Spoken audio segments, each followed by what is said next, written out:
Welcome to the jungle. Anyways, welcome to another deck tech here. Today we are talking about monkey bars, which is a new deck that I built over the weekend. And you may be wondering, Baboony Tim, why are you calling it monkey bars? I know you're a monkey, but I don't get the rest. What are you doing over there?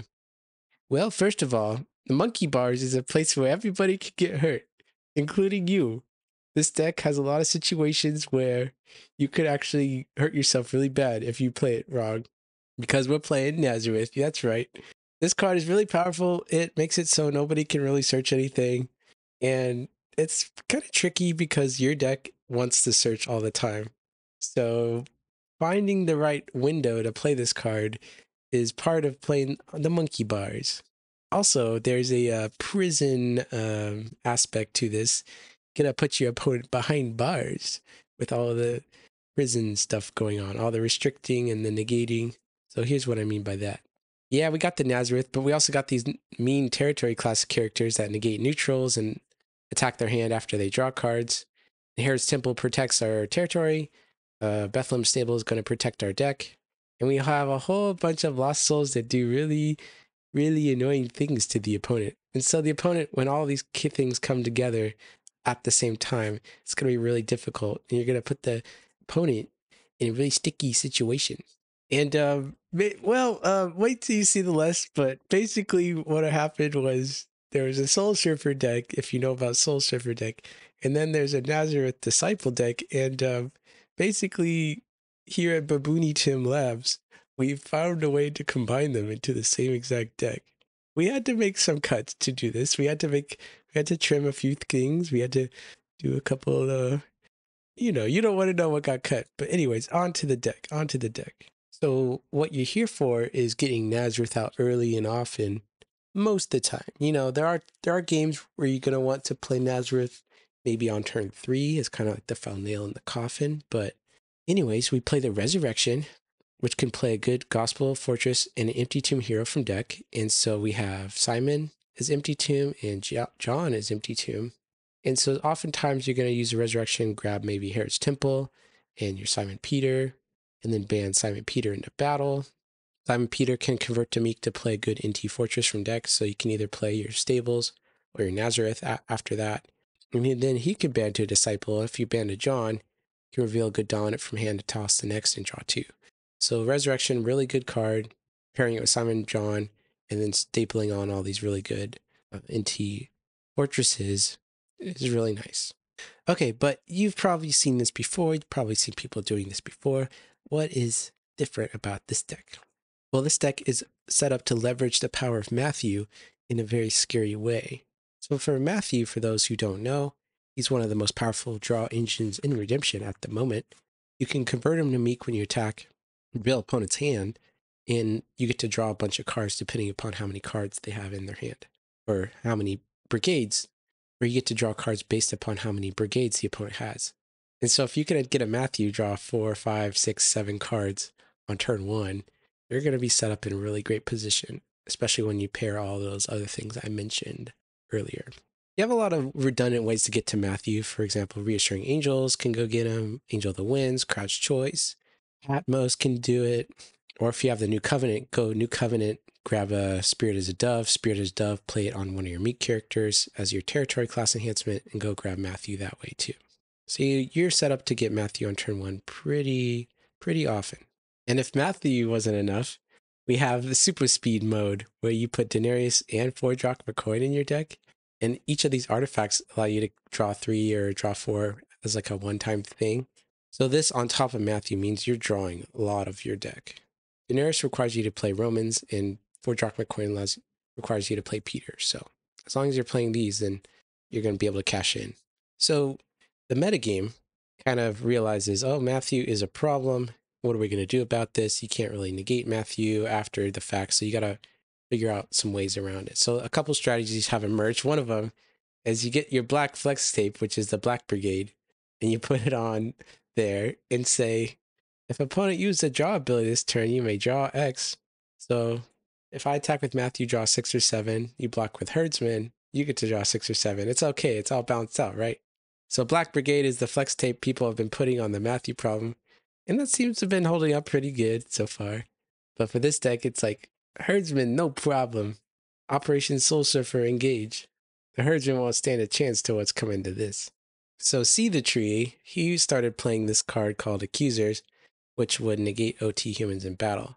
So if you attack with Matthew and you have your Accusers out, opponent tries to block with their Herdsman, and they get nothing, because it's their ability is prevented. And so you get really sad Kermit face. Also, another way people have been trying to protect against Matthew is this Crowd's Lost Soul. They try to get it out on turn 1, and it's like, hey, look, I've drawn 4 fewer cards this turn. My hand's protected from you, Matthew. But this deck is also playing the Wanderer Lost Soul, which can exchange for a Lost Soul in the opponent's territory. So before you attack with Matthew, you get your Wanderer, exchange it with the opponent's Crowds, and all of a sudden, their Cheeto protection is gone.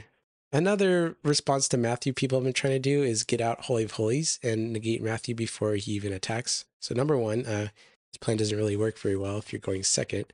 Number 2, if you have some Lost Souls out like Salty or Humble, this plan also isn't very effective against Matthew. So for example, Salty says, well, no evil characters are in battle, prevent enhancements.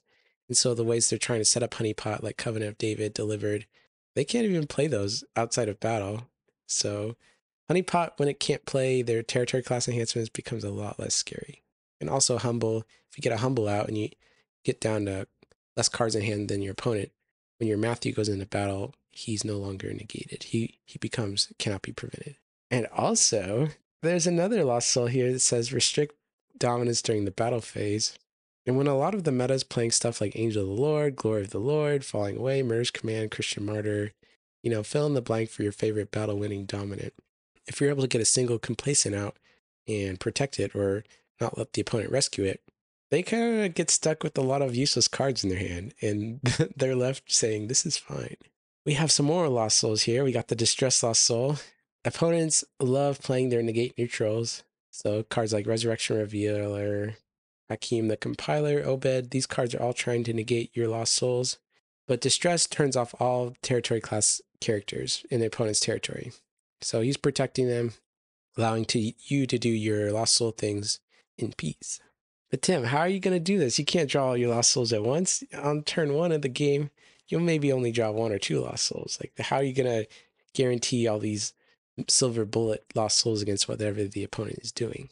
Well, that's why we have the star abilities on all these cards. You get a soul, you get a soul, you get a soul, you get a soul, you get a soul, etc.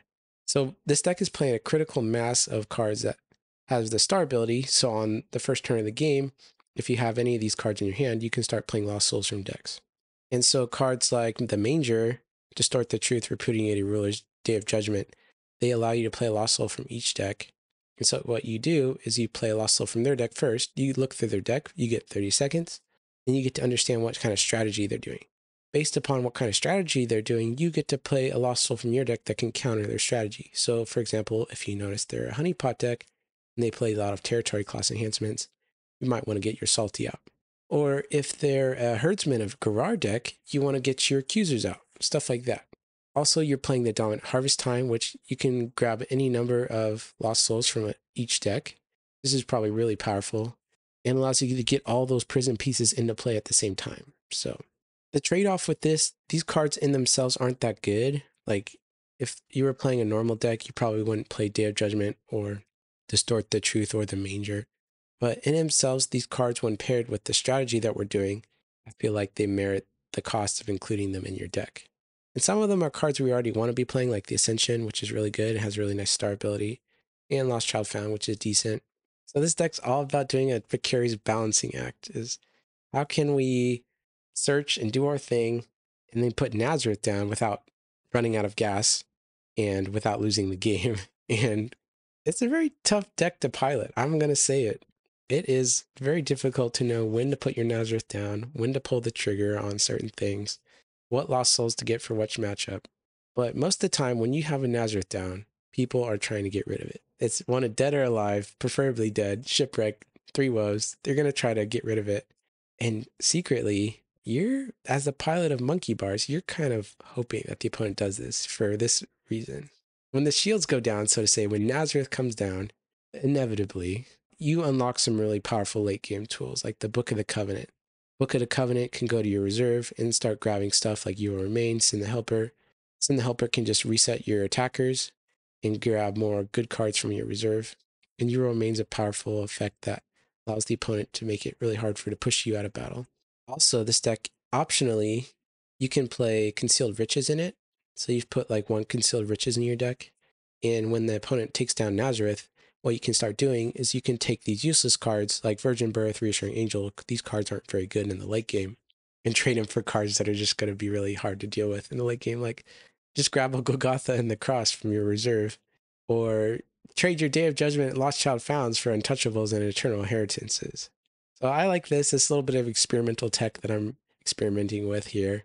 But I found that on the turns that people take out your Nazareth, you really need something to keep the gas going.